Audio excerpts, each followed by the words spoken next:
ये इटली का सबसे फेमस और अब तक अनरिजॉल्व्ड सीरियल किलर केस है। ये कहानी सिर्फ एक कत्ल की नहीं, बल्कि एक ऐसे मॉन्स्टर की है जो असल जिंदगी में मौजूद था। 1968 से 1985 तक इटली के शहर फ्लोरेंस में कपल्स को एक एक करके मारा गया और पुलिस हर दफा सिर्फ एक क्लू पर रुक जाती थी। वही बंदूक, वही तरीका। ये है द मॉन्स्टर ऑफ फ्लोरेंस, एक ऐसा केस जो आज तक ऑफिशियली सॉल्व नहीं हुआ।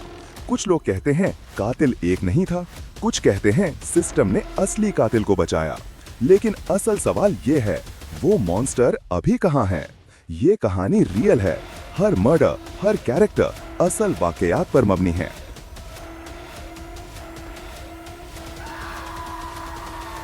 अगर आपको ये एक्सप्लेनेशन पसंद आई हो तो वीडियो को लाइक करो, शेयर करो और खून फ्लिक्स को सब्सक्राइब कर लो। कहानी शुरू होती है 19 जून 1982 की रात को, जब एक यंग कपल पाओलो माइनार्डी और एंटोनेला मिग्लियोरी ने अपनी कार में एक रोड पर रुकते हैं, बिल्कुल लवर्स लेन स्टाइल में, ताकि कुछ रोमांटिक लम्हे गुजार सकें। एंटोनेला थोड़ी डर रही होती है इस सुनसान जगह को देखकर, लेकिन पाओलो कहता है कि सब ठीक है। जैसे ही दोनों रोमांस करते हैं, एक आदमी अंधेरे में नजर आता है जो कार की तरफ बढ़ता है बंदूक के साथ। पाओलो कार स्टार्ट करने की कोशिश करता है, लेकिन वक्त बहुत कम होता है। आदमी उन पर गोलियां चला देता है। एंटोनेला तुरंत मर जाती हैं, लेकिन वो आदमी उसके प्राइवेट पार्ट्स पर भी गोलियां मारता है। फिर वो कार की लाइट्स और रेडियो बंद करता है और चुपचाप वहां से चला जाता है। एम्बुलेंस आती है, डॉक्टर एंटोनेला को चेक करता है, लेकिन वो मर चुकी होती है। पाओलो अभी भी सांस ले रहा होता है, लेकिन उसे खून बह रहा होता है। एम्बुलेंस पाओलो को हॉस्पिटल ले जाती है और किलर ये सब दूर से देख रहा होता है। पुलिस आती है और इन्वेस्टिगेशन स्टार्ट करती है। बुलेट्स उठाई जाती हैं। मोनिका, जो क्राइम सीन की इन्वेस्टिगेशन ऑफिसर है, बुलेट्स देखकर कहती है उसने दोबारा कत्ल किया है।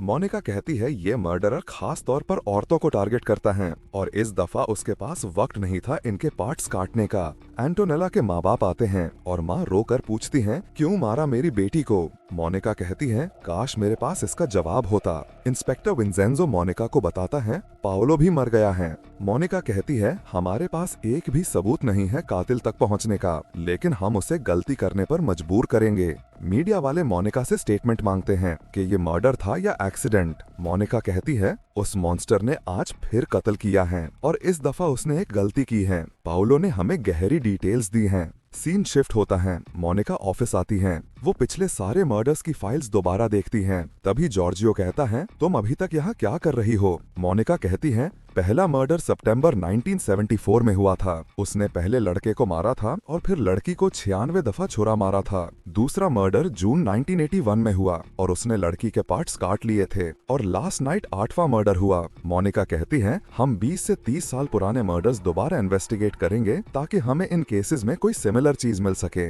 मोनिका इंस्पेक्टर विंजेंजो के पास जाती है और कहती है, हमने मर्डर्स में एक कनेक्शन ढूंढा है। मोनिका कहती है, 1974 से लेकर अब तक सब मर्डर्स एक ही गन से हुए हैं। इनकी बुलेट्स बिल्कुल सेम थीं। तभी जॉर्जियो बताता है 1974 से भी पहले 1968 में भी इसी टाइप की गन से एक कपल का मर्डर हुआ था और वो भी गाड़ी के अंदर। उस वक्त एक सीनियर ऑफिसर बोलता है, 1968 वाला मर्डर केस मेरा था। स्टेफानो ने कन्फेस किया था कि उसने अपनी बीवी और उसके लवर को गोलियां मारी थी, लेकिन मुझे हमेशा शक था कि स्टेफानो कुछ छुपा रहा था। मोनिका कहती है, जब हमने 1968 वाली फाइल दोबारा चेक की तो पता चला कि बारबरा लॉची विक्टिम थी और स्टेफानो की गन पुलिस उस वक्त रिकवर नहीं कर सकी थी और यही गन बाद में सारे मर्डर्स के लिए यूज हुई है। इंस्पेक्टर विंजेंजो कहता है, अब हमें स्टेफानो से मिलना होगा।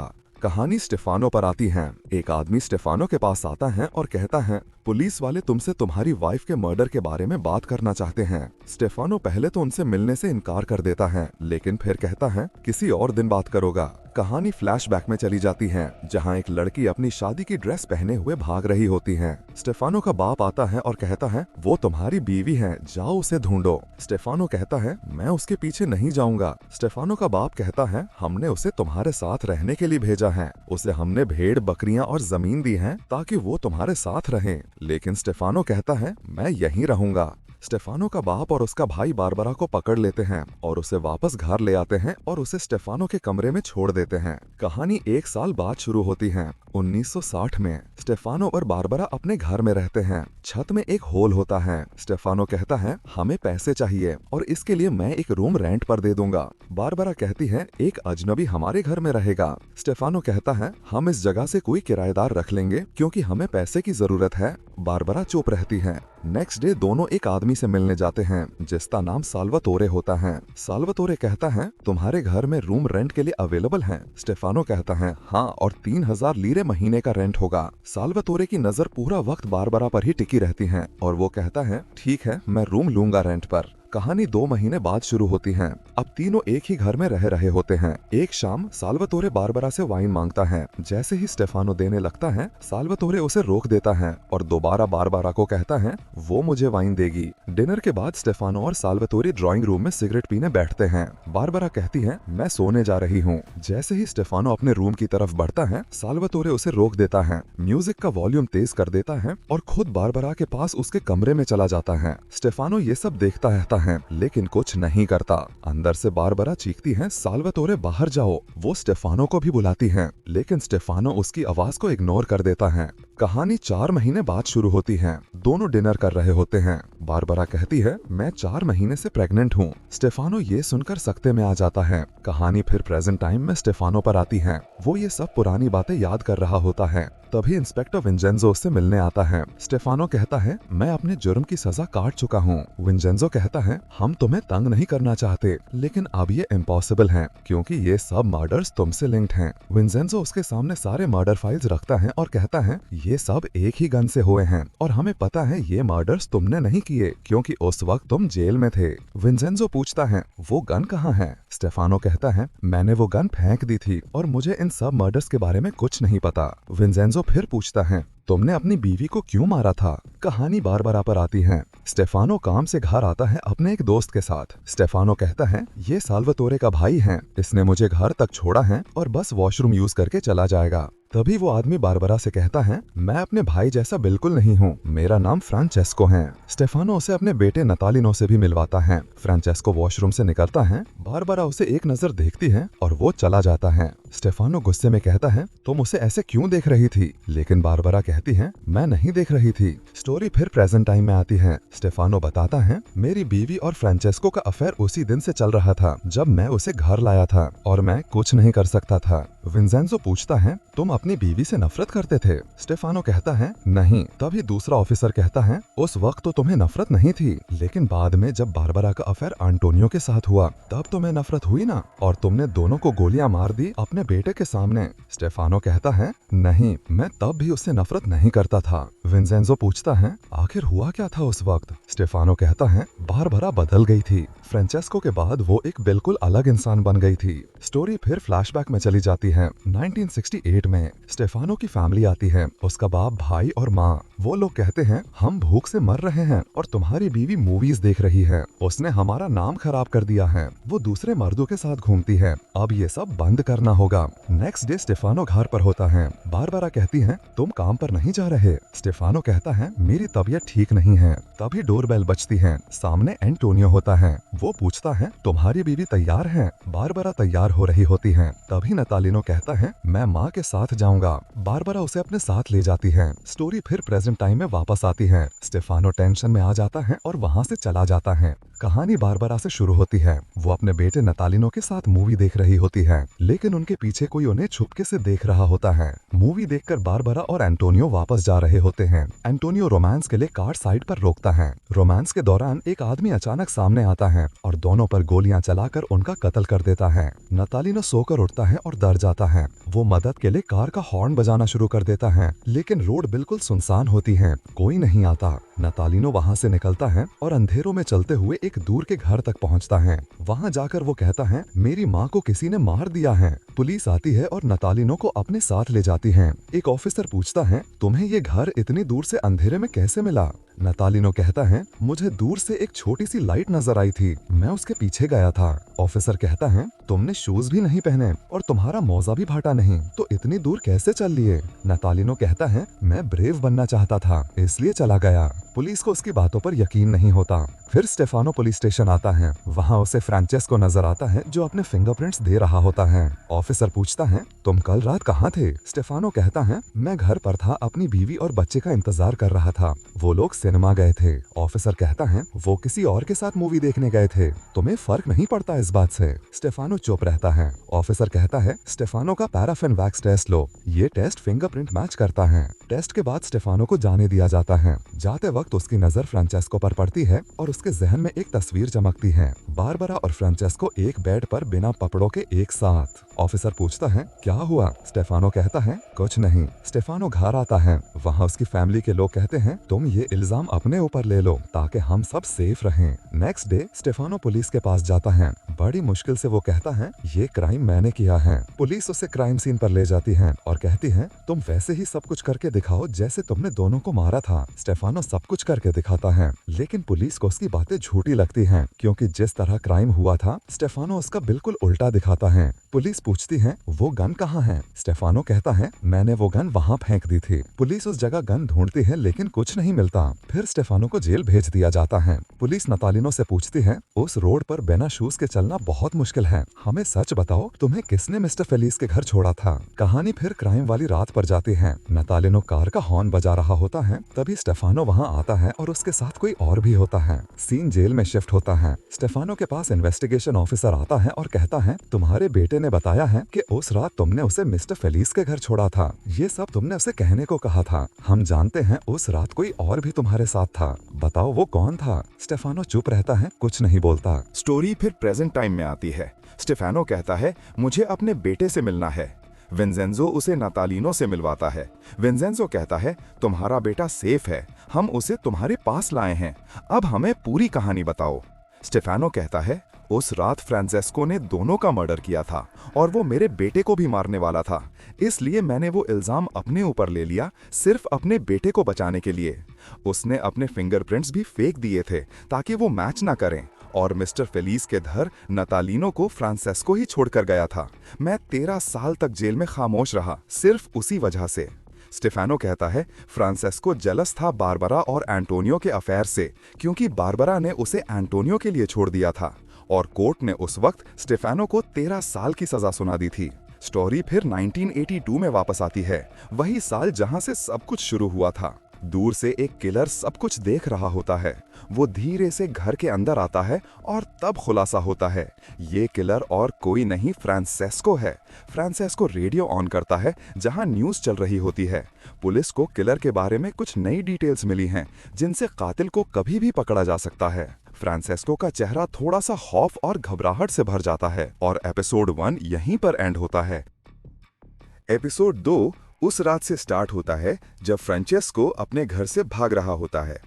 वो अपने कार जंगली झाड़ियों के पीछे छुपा देता है ताकि पुलिस उसे ना ढूंढ पाए। अगली सुबह पुलिस उसके घर आती है, लेकिन उसकी बीवी झूठ बोलती है कि वो हफ्ते से काम पर गया हुआ है, लेकिन असल में फ्रांचेस्को शहर छोड़कर भाग रहा होता है। फ्लैशबैक में दिखाया जाता है कि पहले के दिनों में फ्रांचेस्को एक छोटा चोर था। एक कंस्ट्रक्शन साइट पर उसने अपनी गन छुपाई होती है और वहां स्टेफानो उसे पहली दफा देखता है। फ्रांचेस्को उससे कहता है, मैं तुम्हें जानता हूं, मेरे भाई साल्वेटोरे ने तुम्हारे बारे में बताया है। फ्रांचेस्को उसे घर तक छोड़ता है और वहां उसकी मुलाकात बारबरा से होती है। फ्रांचेस्को बारबरा की आंखों में देखता है और कहता है, तुम्हारी आंखें उदास हैं। फिर वो वहां से चला जाता है। नेक्स्ट डे फ्रांचेस्को फिर घर आता है जब स्टेफानो घर नहीं होता। बारबरा कहती है, स्टेफानो घर नहीं है। फ्रांचेस्को कहता है, हमें कहीं बाहर चलना चाहिए। प्रेजेंट में फ्रांचेस्को अपनी बीवी को कॉल करता है और पुलिस ये कॉल रिकॉर्ड कर रही होती है। फ्रांचेस्को अपनी बीवी से कहता है, पुलिस जो भी पूछे तुम कहना कि मैं रात तुम्हारे साथ था। उसके बाद फ्रांचेस्को अपने एक दोस्त के पास जाता है और उसे पासपोर्ट बनाने के लिए कहता है। फ्लैशबैक में दिखाया जाता है कि फ्रांचेस्को और बारबरा बेड पर होते हैं। बारबरा कहती है, स्टेफानो ने इस कमरे में अजनबी लोगों को भेजा था और उसने मेरे प्यार को मार दिया है। मेरा और उसका रिश्ता कभी भी वैसा नहीं हो सकता जैसा पहले था, और मैं कभी स्टेफानो को माफ नहीं करूंगी। प्रेजेंट में फ्रांचेस्को अपने दोस्त से कहता है, तुम मेरी बीवी के पास जाकर पैसे ले लो। फिर वो अपनी बीवी को कॉल करता है और कहता है, तुम्हारे पास मेरा दोस्त आ रहा है, उसे पैसे दे दो। उसकी बीवी पूछती है, ये सब क्या हो रहा है फ्रांचेस्को? फ्रांचेस्को कहता है, मैं जेल नहीं जाऊंगा, तुम उसे पैसे दे दो बस, और कोई सवाल मत करो। फ्लैशबैक में बारबरा और फ्रांचेस्को बाहर घूमने जाते हैं और साथ डिनर करते हैं। तभी स्टेफानो का भाई इन दोनों को देख लेता है, लेकिन वो वहां से चला जाता है। फ्रांचेस्को कहता है, तुम अपने हस्बैंड को छोड़ दो और मैं अपनी बीवी को छोड़ दूंगा। हम दोनों जिंदगी में एक फ्रेश स्टार्ट लेंगे। बारबरा खामोश रहती है। नेक्स्ट डे स्टेफानो एक हफ्ते बाद घर आता है और वहां उसकी मुलाकात फ्रांचेस्को से होती है। स्टेफानो पूछता है, ये यहाँ क्या कर रहा है? बारबरा कहती है, वो सिर्फ हमारा हालचाल पूछने आया है। रात में चारों साथ डिनर करते हैं। स्टेफानो अपने बेटे को सुला देता है और खुद बारबरा के साथ कमरे में सोना चला जाता है। स्टेफानो जैसे ही रोमांस करना शुरू करता है, तभी फ्रांचेस्को कमरे में आ जाता है, उसे धमकी देता है और कहता है, बारबरा सिर्फ मेरी है और तुम जैसा इंसान उसे डिजर्व नहीं करता। स्टेफानो डर जाता है और फ्रांचेस्को रात बारबरा के साथ गुजारता है। अगली सुबह स्टेफानो इन दोनों को चाय देने आता है। प्रेजेंट में पुलिस फ्रांचेस्को को उसके दोस्त के घर से पकड़ लेती है और फ्लैशबैक में भी पुलिस फ्रांचेस्को को बारबरा के घर से गिरफ्तार करती है, क्योंकि फ्रांचेस्को की बीवी ने पुलिस कंप्लेंट की होती है। कहानी फिर प्रेजेंट में आती है, जहां मोनिका फ्रांचेस्को से इन्वेस्टिगेशन करती है।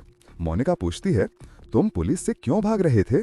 तुमने अपनी गाड़ी जंगल में छुपा दी थी और पासपोर्ट भी बनवा रहे थे। फ्रांचेस्को कहता है, मेरा रिकॉर्ड खराब है चोरी के केस की वजह से, और पुलिस हर क्राइम के बाद मुझे पकड़ लेती है, इसी वजह से मैं पुलिस से भाग रहा था। मोनिका कहती है, हम तुम्हारे सामने स्टेफानो को बिठाएंगे, उसने बताया है कि बारबरा का मर्डर तुमने किया है। स्टेफानो आता है और कहता है, बारबरा का मर्डर इसने किया है। फ्रांचेस्को कहता है, ये झूठ है, मर्डर इसने किया है। लेकिन फ्रांचेस्को गुस्से में स्टेफानो को मारना लग जाता है। फ्लैशबैक में दिखाया जाता है कि स्टेफानो साल्वेटोरे से मिलता है और कहता है, मैं चाहता हूं कि तुम फिर से मेरे घर में वैसे ही रहो जैसे पहले रहते थे।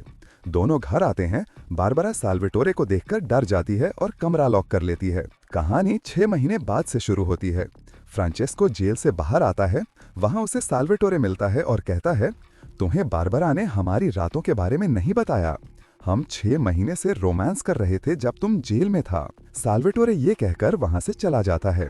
फिर बारबरा फ्रांचेस्को से मिलने आती है। फ्रांचेस्को उससे पूछता है, तुम मेरा भाई के साथ सो रही थी जब मैं जेल में था? बारबरा कहती है, मेरे पास और कोई रास्ता नहीं था। साल्वेटोरे और मेरा हस्बैंड दोनों मेरे पास आए। इन्होंने मेरा सताया, मुझे जबरदस्ती किया और मुझे मारने की धमकी दी। जो वो चाहते थे वो मुझे करना पड़ा। फ्रांचेस्को गुस्से में उसे सबके सामने जलील करता है और उसके सामने पैसे फेंक देता है। बारबरा रोती हुई वहां से चली जाती है। प्रेजेंट में मोनिका फ्रांचेस्को को वो तस्वीर दिखाती है जो उसने बारबरा को दी थी, जिसके पीछे प्यार भरी बातें लिखी होती है। मोनिका पूछती है, क्या तुम ही वो मॉन्स्टर हो जो कपल्स को मार देता है? फ्रांचेस्को कहता है, नहीं, मैं वो नहीं हूँ। मोनिका कहती है, बारबरा ने तुम्हें चीट किया था, क्या इसी वजह से तुमने उसे मार दिया? स्टोरी फिर फ्लैशबैक में चली जाती है। फ्रांचेस्को उस कत्ल वाली रात बारबरा का पीछा करता है, फिर घर जाकर अपनी गन उठाता है और वापस निकल पड़ता है। प्रेजेंट में मोनिका फ्रांचेस्को की बीवी को बुलाती है। वो कह देती है, फ्रांचेस्को उस रात मेरे साथ घर पर था, लेकिन असल में उस रात फ्रांचेस्को स्टेफानो को साथ लेकर बारबरा का पीछा करता है और गुस्से में बारबरा को गोली मार देता है। फिर स्टेफानो से भी कहता है, तुम भी गोली चलाओ। स्टोरी फिर प्रेजेंट में आती है। फ्रांचेस्को को जेल भेज दिया जाता है। टीवी पर न्यूज चलती है कि फ्रांचेस्को ही सब मर्डर्स का जिम्मेदार था और अब वो जेल में है। लेकिन उसी रात एक और कपल का मर्डर होता है और ये बात साफ हो जाती है कि मॉन्स्टर अभी भी बाहर है। एपिसोड 3 उसी क्राइम सीन से स्टार्ट होता है, जहां एक नया डबल मर्डर हुआ होता है। मोनिका साइट पर पहुंचती है, हर चीज डिटेल में देखती है, जैसे किलर ने फिर से वही पैटर्न फॉलो किया हो। कपल्स का murder, same method, same brutality. Next day Stefano को पुलिस स्टेशन लाया जाता है। मोनिका उस पर सीधा इल्जाम लगाती है, तुम हमसे झूठ बोल रहे हो स्टेफानो, हर दफा तुम एक नई कहानी सुनाते हो और फिर एक नया मर्डर हो जाता है। तब जॉर्जियो बोलता है, तुमने जज के सामने झूठ कहा था कि फ्रांचेस्को ही मर्डरर है, लेकिन उसी रात एक और मर्डर हुआ जब वो जेल में था। स्टेफानो थोड़ी देर चुप रहता है, फिर धीरे से कहता है, हाँ, मैंने झूठ कहा था। मोनिका उसकी आंखों में देखकर पूछती है, तो सच बताओ स्टेफानो, वो किलर कौन है जिसे तुम कवर कर रहे हो? स्टोरी 1959 पर वापस जाती है, जब बारबरा और स्टेफानो की शादी हुई थी। बारबरा को घर से बाहर जाने की इजाजत नहीं होती। तभी एक दिन स्टेफानो का बाप बारबरा के साथ जबरदस्ती करने की कोशिश करता है, लेकिन बारबरा उसे मारती है और कहती है, मैं सबको बता दूंगी इस बारे में, लेकिन अगर तुम मुझे और स्टेफानो को अलग घर दे दो तो मैं ये बात किसी को नहीं बताऊंगी। डिनर पर स्टेफानो का बाप कहता है, मैं ये घर बेचकर सबको उनका हिस्सा दे दूंगा। जोवानी पूछता है, आप ये सब क्यों कर रहे हैं? स्टेफानो का बाप जवाब देता है, मैं अब इस चुड़ैल के साथ नहीं रह सकता। ये बात सुनकर जोवानी गुस्से में वहां से चला जाता है। कुछ दिन बाद स्टेफानो और बारबरा उसी घर में रह रहे होते हैं जिसकी छत में एक सुराख था। प्रेजेंट में स्टेफानो अपनी माँ और भाई जोवानी से मिलने उनके घर जाता है और कहता है, मैंने पुलिस को कुछ नहीं बताया। दूसरी तरफ फ्रांचेस्को जेल से रिहा हो जाता है। रात में जोवानी घर से निकलता है और अपनी गर्लफ्रेंड लुलोंडा से मिलने जाता है। जोवानी उसे एक अजीब से होटल में डेट पर ले जाता है। वहां जोवानी उसे मर्डर्स की स्टोरी सुनाता है। स्टोरी सुन के बाद लुलोंडा घबरा जाती है और कहती है, हमें अब घर चलना चाहिए। रास्ते में जोवानी रोड चेंज कर लेता है। लुलोंडा पूछती है, तुम मुझे कहां से जा रहे हो? जोवानी गाड़ी रोकता है और कहता है, ये वही जगह है जहां बारबरा और उसके लावर का मर्डर हुआ था।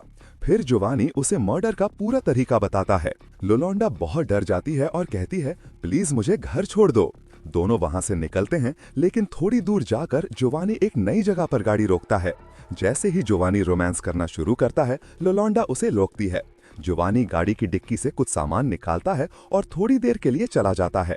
लुलोंडा डिक्की के अंदर रस्सी और छुरा या चाकू देखती है और डर के मारे भाग जाती है। वो सीधा पुलिस स्टेशन जाकर कहती है, मैं जानती हूँ कि मॉन्स्टर ऑफ फ्लोरेंस कौन है। अगले दिन पुलिस जोवानी के घर पहुंचती है और पूरे घर की तलाशी लेती है। तलाशी के दौरान पुलिस को स्टेफानो के पर्स से एक नोट मिलता है।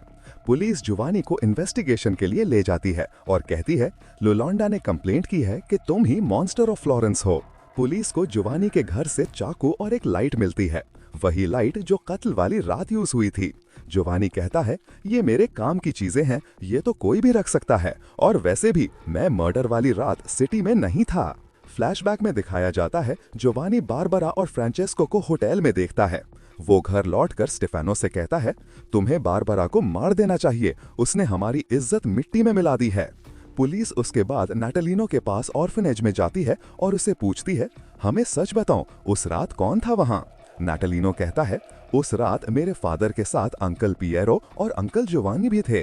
प्रेजेंट में पुलिस को स्टेफानो के पर्स से मिले नोट पर लिखा होता है, हमारा नाम इन्वेस्टिगेशन में नहीं आना चाहिए, तुम पुलिस को मिसलीड करो। पुलिस जोवानी को जेल भेज देती है, लेकिन उसी रात एक और कपल रोमांस के लिए रोड के साइड पर रुकता है। जैसे ही वो रोमांस करते हैं, किलर फिर से वैसे ही अटैक करता है और लड़की का प्राइवेट पार्ट काट देता है। मोनिका को रात में फोन कॉल आती है, किलर ने दोबारा मर्डर किया है। एपिसोड 4 उसी क्राइम सीन से स्टार्ट होता है। ऑफिसर्स कहते हैं कि एक ही इंसान है जिसने किलर को देखा है, नटालिनो। नटालिनो को उसी जगह लाया जाता है जहां बारबरा और उसके लवर का मर्डर हुआ था। नटालिनो सब कुछ याद करता है और फ्लैशबैक में दिखाया जाता है कि साल्वाटोर था उस रात। प्रेजेंट में पुलिस साल्वाटोर के घर जाती है और तलाशी लेती है। वहां पुलिस को कुछ कॉम्प्रोमाइजिंग आइटम्स मिलते हैं, जैसे कॉमिक्स, खून और बारूद के पाउडर वाली टिश्यूज। साल्वाटोर से इन्वेस्टिगेशन की जाती है, लेकिन कोई सबूत नहीं मिलता, इसलिए पुलिस उसे छोड़ देती है, मगर उसके घर के बाहर पुलिस पहरा लगा देती है। रात में टीवी पर न्यूज चल रही होती है, जहां साल्वाटोर अपने भाई फ्रांचेस्को का इंटरव्यू सुनता है। फ्रांचेस्को कहता है, ये मर्डरर बहुत इंटेलिजेंट है, उसे तुम पकड़ नहीं सकते। फ्लैशबैक में दिखाया जाता है कि साल्वाटोर आर्मी से वापस आता है और अपने दोस्त से मिलता है। साल्वाटोर को लड़के पसंद होते हैं। ये बात जब साल्वाटोर के फादर को पता चलती है तो वो कहता है, एक आदमी औरत के साथ ही अच्छा लगता है, क्या तुम्हारे दोस्त की कोई बहन नहीं है? साल्वाटोर कहता है, वो एंगेज्ड है। फादर जवाब देता है, अगर किसी आदमी को कोई औरत चाहिए तो वो उसे हासिल कर लेता है। अगले दिन साल्वाटोर अपने दोस्त की बहन बारबरीना से मिलता है और पूछता है, क्या तुम्हारे भाई ने मेरे बारे में बात की है? बारबरीना कहती है, हाँ की है, लेकिन मैं अपने फियांसे को पसंद करती हूँ। बारबरीना वहां से जाने लगती है, तभी साल्वाटोर उसके साथ जबरदस्ती करता है। 9 महीने बाद बारबरीना का बच्चा पैदा होता है। उसी वक्त साल्वाटोर और बारबरीना का भाई सासा वहां आते हैं। बारबरीना गुस्से में कहती है, मैं जानती हूँ तुम दोनों कौन से गंदे काम करते हो। 1 साल बाद साल्वाटोर फ्लोरेंस आता है, जहां वो स्टेफेनो और बारबरा से मिलता है और उनका रूम रेंट पर लेता है। रात में जब स्टेफेनो और बारबरा रोमांस कर रहे होते हैं तो साल्वाटोर उनकी आवाज सुनता है। उसी वक्त उसे एक फ्लैशबैक याद आता है, जब उसकी बीवी बारबरीना अपने लवर के साथ रोमांस कर रही होती है और साल्वाटोर दूर से उन्हें देखता है। उसी दिन साल्वाटोर घर में जाता है, बारबरीना आती है। वो कहता है, लोगों ने तुम्हें तुम्हारे लवर के साथ देखा है, क्या तुम मुझे धोखा दे रही हो? बारबरीना उसे धमकी देती है, मैं सबको बता दूंगी कि तुम्हारा और मेरे भाई का क्या रिश्ता है। ये सुनकर साल्वाटोर गुस्से में आकर उसे मार देता है। फिर वो उसके भाई से कहता है, तुम्हारी बहन घर के अंदर लॉक है, बच्चा रो रहा है, आओ मिलकर दरवाजा खोलें। जैसे ही वो अंदर जाते हैं, बारबरीना मर चुकी होती है।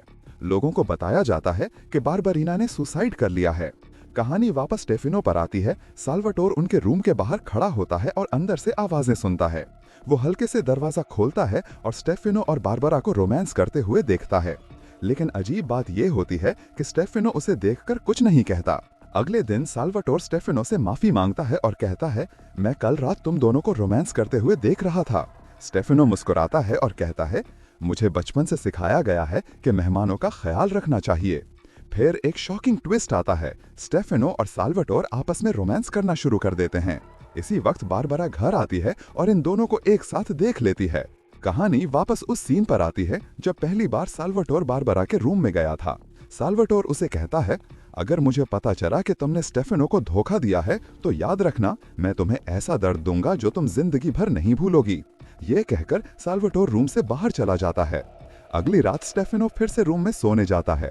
वो देखता है कि साल्वाटोर बाहर खड़ा है तो वो अपने रूम का दरवाजा खोल देता है। साल्वाटोर अंदर आता है और फिर दोनों मिलकर बारबरा के साथ जबरदस्ती करते हैं। कुछ वक्त बाद सुबह बारबरा कहती है, मैं 4 महीने से प्रेग्नेंट हूँ। साल्वाटोर शॉक्ड हो जाता है और स्टेफेनो से पूछता है, तुम्हें इस बात का पता था? स्टेफेनो कहता है, नहीं, मुझे कुछ नहीं पता। साल्वाटोर गुस्से में अपना सामान उठाता है और घर से निकलने लगता है, लेकिन स्टेफेनो उसे रुकने के लिए कहता है, लेकिन साल्वाटोर नहीं रुकता। साल्वाटोर जाने से पहले बारबरा को धमकी देता है, तुम मेरी हो और मैं किसी भी वक्त वापस आ सकता हूँ। ये कहकर साल्वाटोर वहां से चला जाता है।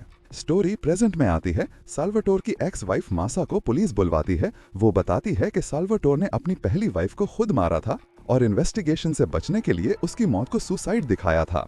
फ्लैशबैक में दिखाया जाता है, साल्वाटोर घर आता है और मासा से कहता है, हम पार्क जा रहे हैं, तुम तैयार हो जाओ।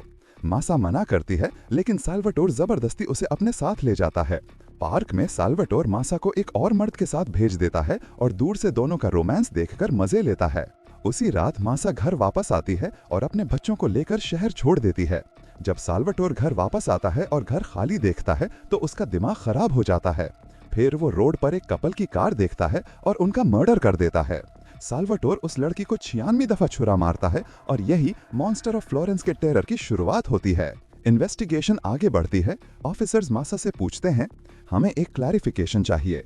1968 में तुमने कहा था कि साल्वाटोर मर्डर वाली रात, यानी बारबरा और एंटोनियो के मर्डर वाली रात तुम्हारे साथ घर पर था। क्या ये बात सच है या झूठ? मासा कहती है, साल्वाटोर उस रात घर पर नहीं था, बल्कि वो अगले दिन सुबह वापस आया था।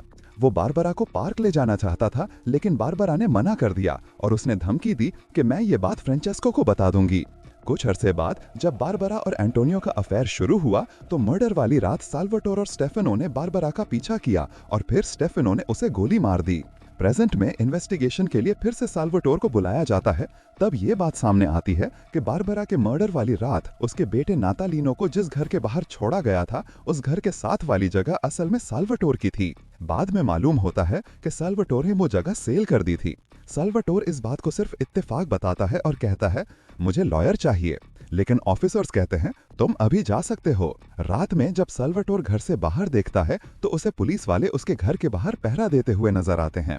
उसी रात एक कपल कैंप में रोमांस कर रहा होता है, तभी किलर अचानक उन पर हमला करता है और दोनों का ब्रूटली मर्डर कर देता है। फिर किलर लड़की का प्राइवेट पार्ट काट कर मोनिका के ऑफिस भेज देता है, एक वार्निंग के तौर पर। नेक्स्ट मॉर्निंग मोनिका को ये हॉरिफाइंग कॉर्सल मिलता है।